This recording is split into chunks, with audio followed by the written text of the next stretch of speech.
let's talk about sleep.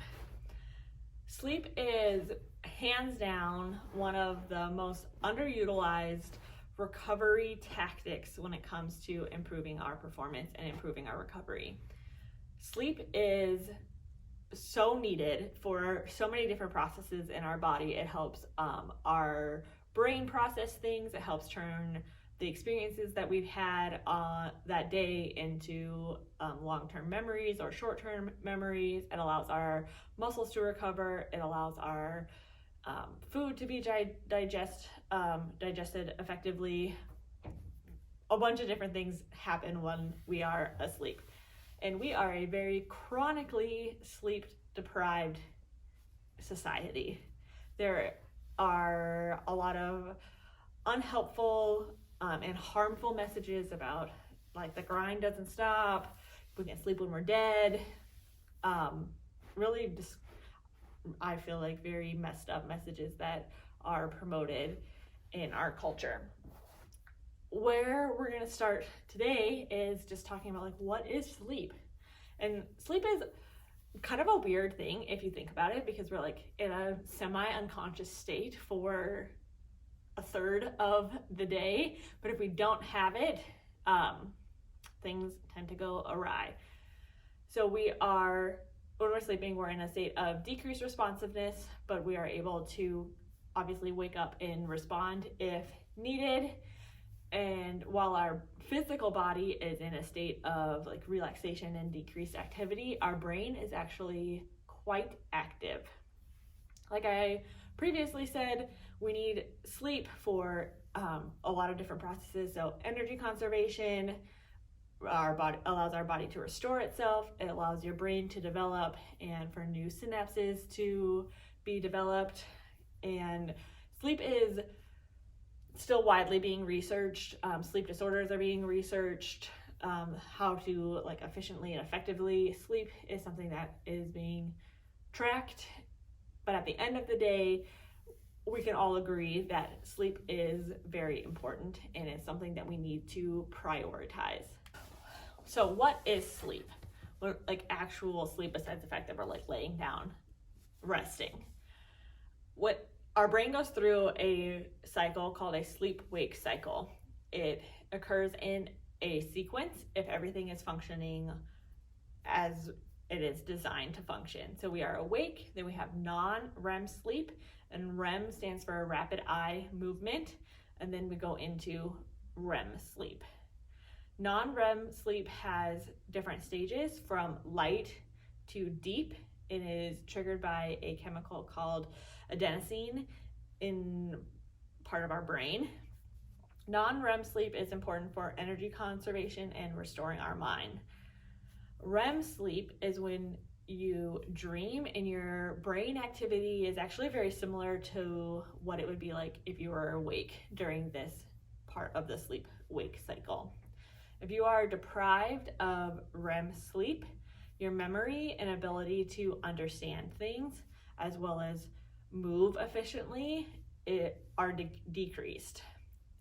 In the PDF that I will be emailing you, there is a graph of the different cycles that your brain goes through, and it's actually pretty cool to look at.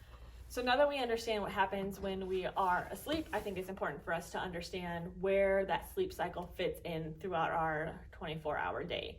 So our body operates on an internal clock that's called your circadian rhythm.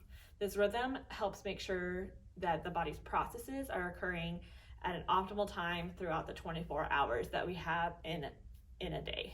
So different organs in our body all have slightly different circadian rhythms, all which are controlled by a part of our brain called the hypothalamus. Of the hypothalamus, there is a very specific part of it that's called your suprachiasmatic nucleus. That is a mouthful. The circadian rhythm of sleep, like we had previously said, is called your sleep-wake cycle, and light, like light from the sunshine and our phones and our lights in our house, play a very strong influence in this cycle. Our body, our eyes taking in light sends signals to our brain to increase alertness and help keep us awake. And then as it gets darker, the lack of light stimulates the production of melatonin, which sends a signal for us to fall and stay asleep. When everything is functioning as it's designed to, our body goes through this circadian rhythm that is like consistent and allows us to have very restorative sleep, as well as be alert when we need to be alert. So if our circadian rhythm is altered, we may be sleepy during the day when the light is out and then really awake at night, which is the signs of an unbalanced circadian rhythm. There is some research and some hypotheses that we all operate on slightly different circadian rhythms, which is why there's like morning people and then there's night people. The thought process is that when we were evolving as a species, that in order to have our tribe, our clan protected as efficiently as possible, there would be people that would wake up earlier in the morning, and so they would be in charge of protecting the clan tribe while people were sleeping. And then there would be people that would stay awake later to protect the tribe during the night. So there wasn't a very wide range of time where everyone was asleep. There would only be like a short window of time where the tribe was vulnerable because everybody in it would be asleep. So you would kind of like trade out like who was awake, who was asleep, which I think is super cool, and also makes me feel better as someone that tends to be more active in the evening, that I would be the person that would be protecting the tribe during the night while then like sleep in the morning. Anyways, going back to our circadian rhythm, if our rhythm is disrupted, this can lead to us having adverse health effects such as weight gain, high blood pressure, diabetes, slower thinking, and decreased athletic performance. The amount of sleep that you may need will likely be different than another person's, but research has shown consistently that adults need right around 8 hours of sleep. Getting less than 8 hours of sleep, and especially getting less than 6 hours of sleep a night, can lead to some pretty negative health and performance consequences. Some examples in regards to performance is that it takes less time to reach exhaustion. So for an example, if it would usually take you 100 minutes of training to reach exhaustion, when you are sleep deprived, it could be anywhere from 70 to 90 minutes when you would reach exhaustion. So anywhere from 10 to 30% decrease.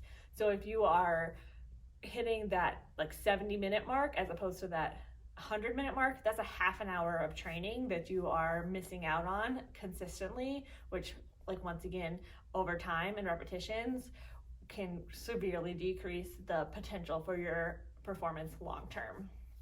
The other aspect that I think is really important and probably a little bit more relatable to us, because we're not training to exhaustion on a regular basis, if ever, is that our rate of perceived exertion when we are sleep deprived is going to be higher than if we weren't sleep deprived.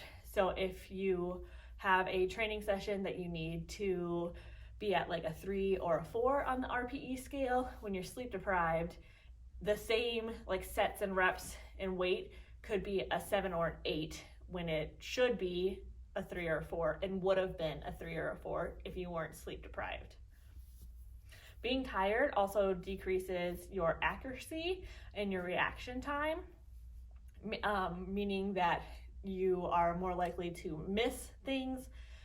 When we're thinking of pole dancing, having a decreased reaction time and having a decreased accuracy, especially if we're doing high level moves, is a problem and potentially could have some pretty serious results. If you miss a grab or you take too long to move into a position, you could seriously injure yourself. So not training when we haven't been sleeping well is important. Sleeping less than 8 hours per night can lead to your risk of injury being increased by up to 70%. So this is something that I think we shouldn't take lightly, and I feel like it's really easy to be like, oh, I I need to sleep more, or I'm training when I'm tired. But a 70% chance increase in injury is something that I think we should take super seriously, and that we should really be taking as many steps possible to improve our both quantity and quality of sleep. How do we improve sleep? We've been talking about all of the negative things that happen when we aren't sleeping well, but then it becomes a like, okay, but what do I do? But how do I do this? None of these things are things that you probably haven't heard before, and are things that on the surface seem relatively easy to do, but in actuality, it's going to take some time and concerted effort on your part to develop a good nighttime routine, nighttime habit. Maybe we should go look at the habit information again so that we can build in our system so we have with our goal of having better sleep. Some things are outside of our control. I freely want to admit that and express that. Everybody's life situation is slightly different. You can't control if your neighbors wake you up at 4 a.m. every day, or if your children aren't sleeping well, or if they're sick, or if your partner is snoring, keeping you awake. We can't control the things that are outside of our control, so let's not focus on those. Let's focus on what we can actually have control over. The most important thing of all of the things is to have a set sleep schedule and bedtime routine. Your sleep schedule might look different than someone else's that works. Like if you work a night shift, your sleep schedule is obviously going to be different than someone that works like a traditional 8 to 5 job. But whenever you have a bedtime routine, whether it be like you're going to bed 8 o'clock in the morning or 10 o'clock at night, it needs to be consistently the same. Where a lot of people kind of mess up is that they'll have a bedtime routine during the week, and then their routine will be completely different on the weekends. And our brain doesn't like that. It likes consistency. So pick a bedtime, stick with it, and only alter it on very rare occasions. Avoid bright lights at night. Like we talked about earlier, our circadian rhythm is impacted very strongly by the presence of light. So avoid your phones, avoid bright lights, no watching TV in bed, no being on your phone in bed. Keep your bedroom cool and dark. Get some blackout shades if you have lights that are seeping in through your curtains. Avoid caffeine in the afternoon and evening. And the one that this next one, like reading it off of my little screen reader, is probably gonna impact people a little bit hard. No drinking at night. Alcohol can help you fall asleep, but it negatively impacts our sleep quality. So having a drink before bed is something that is not recommended. Going to bed drunk is also not recommended. Not that you shouldn't go to bed, but just like it shouldn't be something that happens on a regular basis where you're falling asleep drunk, because you're not going to sleep well, and then your performance is going to be impacted the next day.